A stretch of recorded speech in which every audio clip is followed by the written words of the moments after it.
Hello and welcome to the in-news series of Drishti IAS. I am Pooja Dwivedi, and in this segment today we are going to talk about OECD projecting growth rate for India. This topic is important from the perspective of prelims and also from the perspective of GS Mains Paper 3. So let's begin with the topics of discussion that we are going to look at step by step. First of all, we will talk about Y News.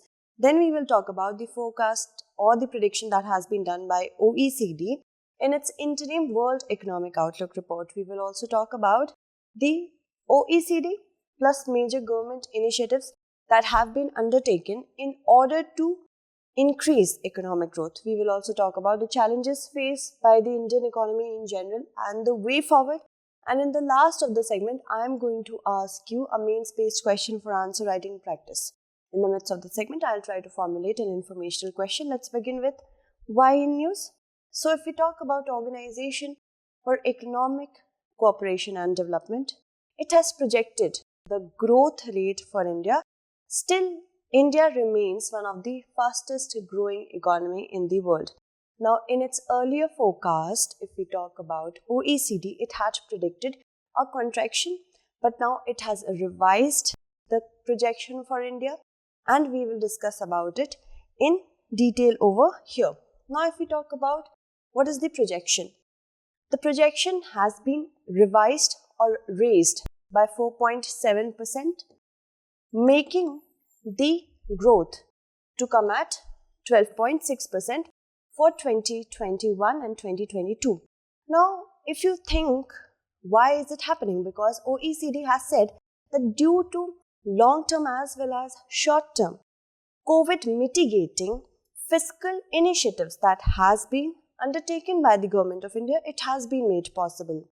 And if we talk about the pegged economic growth for the year 2022 and 23, it has been reduced to 5.4%. Now, that would be higher by 0.6 percentage point that it was earlier forecasted. And India will also share the tag of the fastest growing economy in the world in that year, in this particular year, with Indonesia. This could be a pre-based question. Kindly pay attention. Now also, if we talk about what other forecasts have been made, the Indian economy earlier was projected to decline by 8%. Now it's 12.6% in the current fiscal year, that is 21-22. And however, OECD believes that contraction would be less steep at 7.4%. So, good news for India. Now, it has also said that because of the economic stimulus that has been provided by the government, coupled with vaccination drive, this is happening. Now, if we talk about the next following segment, the OECD, of course, we are going to discuss about OECD because it's an OECD report. So, OECD, it was set to originate, it has originated in the year 1948 by the name of Organization for European Economic Cooperation. But in the year 1961, it was renamed as OECD when USA and Canada joined this organization, broadening the membership. Now, if we talk about the current membership, it includes 37 members. Keep that in mind. Alright, and the OECD, the Organization for European Economic Cooperation, it was founded to govern the predominantly US-funded Marshall Plan for post-war reconstruction on the continent. Now, OECD countries basically are those countries which have a very high human development index. These are democratic as well as economically robust countries. The OECD's aim is to attain financial stability and also fight poverty. Due to that, because of that, economic cooperation for development is needed, and OECD basically spearheads that cooperation. So that is why it is known as OECD, and it also ensures that the environmental impacts of growth and social development is always considered. Over the years, OECD has raised the standards of living in multiple countries, also contributing to the expansion of world trade. Now, if we talk about its headquarters, It is headquartered in Paris, France. And the World Economic Outlook report is released by OECD twice in a year. This could be a prelims-based question. Moving on, let's talk about the major government initiatives that have been undertaken by the government in order to mitigate the negative impacts of COVID-induced lockdown.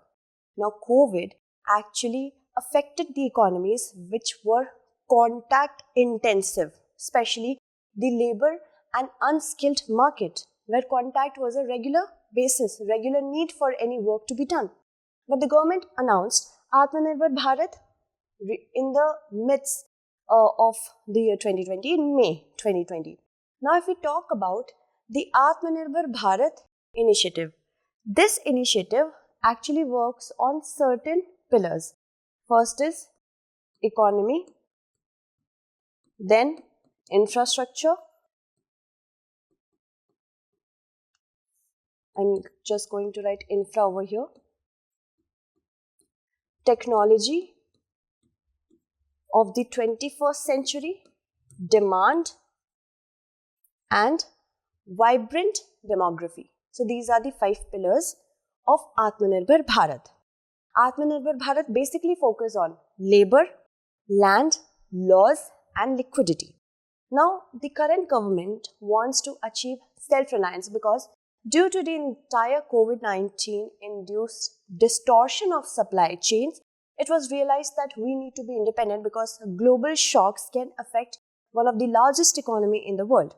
So that is why Atmanirbhar Bharat was launched with the help of economic stimulus of 20 lakh crore. After that, Atmanirbhar Bharat 2.0 came into being.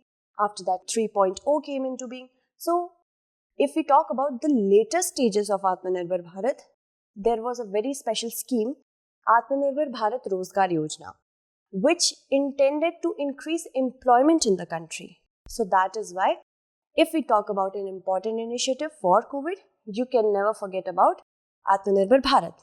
In the later stages of Atmanirbhar Bharat, economic stimulus were provided not only for public sector banks, but also NBFCs and housing finance companies. Housing finance companies, why? Because it is one of the sectors which has a huge employment opportunity for the unskilled manforce, right? Now, production-linked incentive scheme. This scheme is basically launched as an outcome and output-based program for sunrise and new industries which need hand-holding in the earlier days. So, it provides incentives, cash incentives for 5 to 7 years for those manufacturing industries, for those manufacturers who make or who manufacture products in India. Also, if we talk about vaccination drive, which started on 16th of January 2021, the largest vaccination drive in the world. Now, India has reached over crores and crores if we talk about the number of people who have been vaccinated. And as our vaccination program progresses further, because of that, OECD has said that economy has moved to pre-COVID levels, right? That is why V-shaped recovery is possible. And the budget 2021-22 is based on 6 pillars. Can you name them in the comment segment? It's based on 6 pillars, and because of huge impact, because of a huge focus on the health industry, healthcare industry, it has gained another significance. Also, in the budget of 2021-22, lots of packages have been created for National Infrastructure Pipeline as well. National Infrastructure Pipeline is employment-oriented scheme which needs to create employment in the upcoming fiscal years in the energy, roadways, railway sector. So, Indian government has done a lot when it comes to taking initiatives, and that is why we are seeing a V-shaped recovery. Now, if we talk about V-shaped recovery, here you have time and here you have GDP. So, the GDP was going strong, but because of the COVID-induced lockdown, the GDP fell down, and then with time it is recovering. So this is known as the V-shaped recovery. Keep that in mind. This could be asked in your prelims examination or even interview. Alright, it was shown in the economic survey. Now before we move further, I would like to introduce you to a course of quick revision. Quick revision for UPSC prelims exam, which is available in Hindi medium in online mode. You can contact on the given numbers or visit the Prayagraj branch. It is set to be launched on the 12th of March. Moving on, let's talk about the challenges involved. The challenges first is unemployment. Although unemployment is starting to decrease. If we talk about the January numbers, which were 7.8% of unemployment, it has come down to 6.9% in the month of January for the same year. Now, if we talk about that, the unemployment rate is extremely satisfactory. The employment rate basically is very satisfactory. No, it is not satisfactory enough because as the time progresses, population is also increasing, and until and unless India is able to meet the demand for employment accordingly with the supply, it will never be satisfactory. So, unemployment is a challenge, then inequality is another challenge. According to the Oxfam International Report, the inequality in India has risen. The billionaires have accumulated the wealth throughout the lockdown, seeing an increment of 35%. Throughout the lockdown, the billionaires have become more prosperous while the poorer has become poorer. So that is another issue. So there is a problem of growth versus distribution. Inequality is another problem. Also, there is a stress on the non-performing assets, the debt stress. According to the Financial Stability Report of the RBI, it was stated that if we talk about the September 2021 period, the RBI has told the banks that the non-performing assets could move to severe stressed assets, severe stressed situation if we compare the level from September 2020. From September 2020, it was 7.5%. Now, if we talk about September 2021, it is being seen to become approximately 14.9%. So this is going to be the increment. Of course, the COVID-19 induced lockdown has affected many sectors, especially those sectors which are reliant on unskilled labor force. So those sectors, because of the lack of debt servicing, the NPAs are bound to rise. Let's move on to the way forward. We also should keep in mind that we always have to end at a way forward, a positive note. So, employment generation schemes such as Manregas has helped a lot throughout the lockdown period. So, employment generation scheme, especially through National Infrastructure Pipeline, this should be expanded. More sectors should be engulfed in that scheme. Also, product-linked incentive scheme, we have already expanded more 8 sectors to be along with the production-linked incentive scheme. So, more and more sunrise sectors such as automobile sector, startups and other startups, solar battery sectors, these should be involved. Also, these are already involved. More sectors should be involved. Welfare socialist schemes. The scheme, whenever a government is trying to target the poorer section of the society, welfare scheme and socialist scheme should always be a priority.